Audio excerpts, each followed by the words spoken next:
Benevolence, dear mortals, you can call me Whimsical William. Welcome to my channel.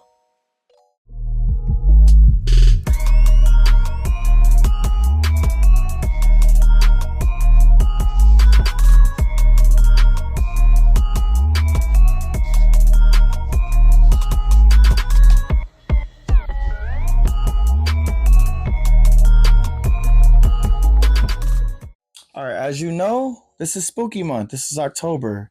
And for this entire month, I'm personally going to be reading a bunch of my vampire, horror, just fun, spooky manga. And for this week, every week we're going to do a different manga. This week we are doing a really great manga. I had such a good time reading this. It's called The Duke of Death and His Maid. And I will get more of a close-up on this. These covers are absolutely stunning. And I love the artwork as well. So I'm going to make this short and sweet. Spoilers in this video because, I don't know, I just feel like talking about it. A lot of my videos, I don't really go into depth or detail. And this one, I feel like it. So anyway, main character, I'm not going to tell you his name because you don't really get his name until like the last 2 volumes. So that's a huge spoiler. I don't want to do that. But I will say that most of the characters call him Your Grace because he's the Duke. And he was cursed by a witch when he was like, I don't know, 8 or 9 years old. Like, a little kid. And basically the curse is everything that he touches immediately dies. Anything that's living immediately dies. So plants, he tests his ability on roses because sometimes he thinks maybe the curse is broken. And before he touches anyone, he touches a rose. And it withers immediately. So any people, any animals, anything that touches him just dies. And it's kind of scary, but it's shaped him as the person that he is in the story. And at first, you meet this character. He's very timid, very isolated for good reason. Doesn't want to kill anybody. And he's basically exiled by his mother to like a villa, like a very secluded big mansion, and he's all alone there with his maid and his butler because they're royalty. They're basically, what's the term for it? I wouldn't say they're royalty, but they're more so like aristocrats basically. And so he has a life of isolation besides his maid and his butler. Quickly in the story you realize that he has a crush on his butler, and his butler loves, not butler, I'm sorry, his maid. And his maid also, seems to have a crush on him because she's always teasing him. And it's usually in anime and mangas, I don't like the whole teasing aspect because it gets really old really fast. It's kind of cringy, a little annoying, but it's so funny in this manga because the stakes are so high and they make it so lighthearted. But in the back of your mind as you're reading it, you're like, her name is Alice, by the way, the maid. She's like nose to nose, basically, with the Duke. And, if he were to move a little bit, she'd die. And she's like gambling with her life just to like tease him. And he's always like, oh, you're too close, you're too close. And she's like, I don't know, she's awesome as a character. She doesn't show a lot of emotion on her face, but her actions and her words are like insane. So the Duke, as a personality, he's very shy, kind of timid, and just off to himself for good reason. And he's really good at piano. His butler is like, you could tell that when he was younger, he's an older person. You could tell when he was younger, like he was something crazy. Like maybe he was an assassin or something, I don't know. But their little dynamic is really cute and cool. And then we get introduced to 2 characters. They're both witches. And one takes the form of a bird, like a humanoid bird, pretty tall. He's so funny. Like, just on horny mode all the time. Like, why? And I thought he was going to be super annoying, but I actually like his character a lot. He's really loyal. He's really honest. And he always speaks his mind. And that's great characters, if you ask me.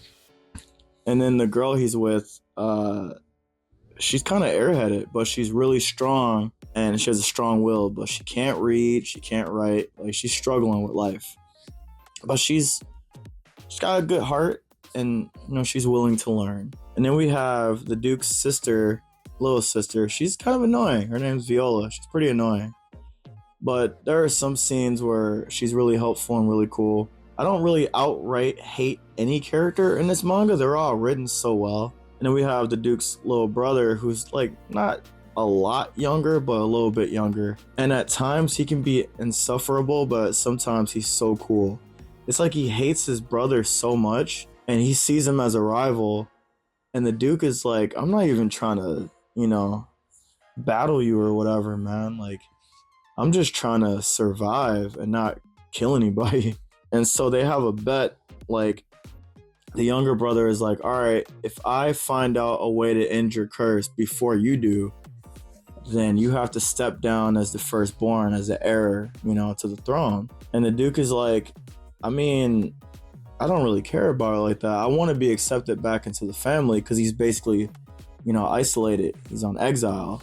He realizes later on in the story, like, he gets really serious about Alice, and he's like, I'm so many levels above in society versus Alice, and it would be frowned upon and just not doable really for me to marry Alice. He wants to marry her at some point. And so his determination to get a cure, for the witch that cursed him starts to wane.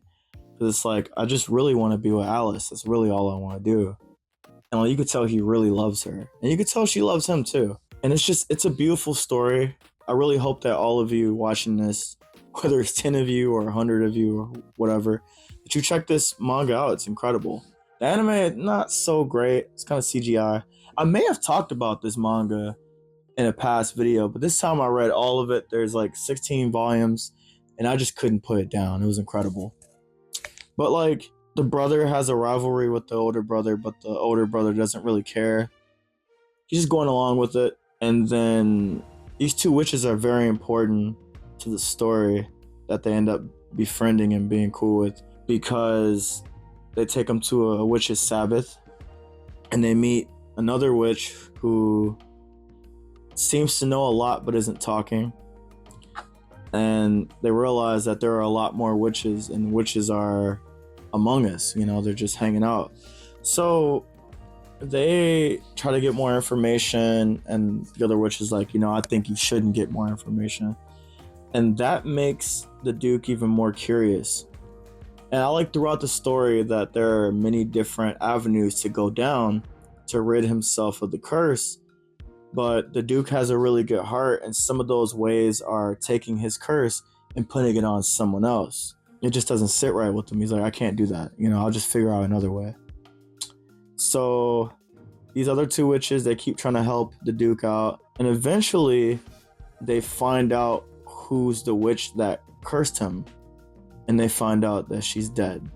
And I was thinking, I was really confused. I was like, wow, even though the witch is dead, the curse isn't broken. So we find out that the bird, humanoid bird, which has the ability to manipulate time.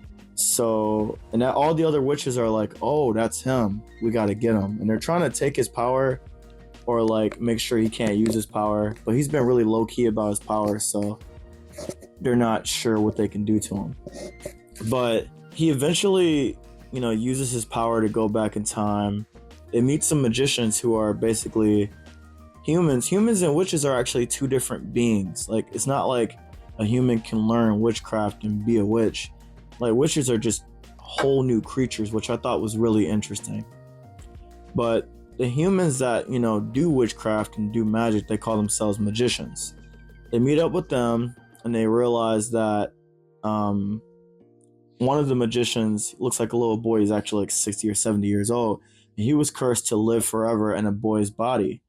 And his wife is getting older while he's not aging. So he really wants to break the curse so he can be with his wife in a better way. So they team up with the magicians, and eventually they train, they get stronger, and they go back in time, and they meet the witch who cursed the boy, who's a grown man, and our main character, the Duke. They fight, and then they realize that instead of physically fighting, they could fight with words. And they really try to understand her, and we just get a happy ending, and it was so satisfying. like getting to get everybody happy, but it wasn't cheesy and it wasn't forced. And I finally get to read a manga where it doesn't feel like it was rushed. Like a lot of mangas that I read will have like a long, great story that introduces a bunch of characters and then it just ends. Call of the Night was like that for me, but apparently Call of the Night isn't over, so I'm excited to see what else happens with it. I think there's like a side story or something. It was a good ending, but this one, the Duke of Death tied together so well. And that's my little crazy summary, and I hope you read it. Hope you don't watch it, but if you do, let me know how you like it in the comments down below. What are you reading this month? What are you doing? Are you dressing up? Are you decorating? Whatever the case may be, I'd love to hear about it in the comments down below. Until next time, peace.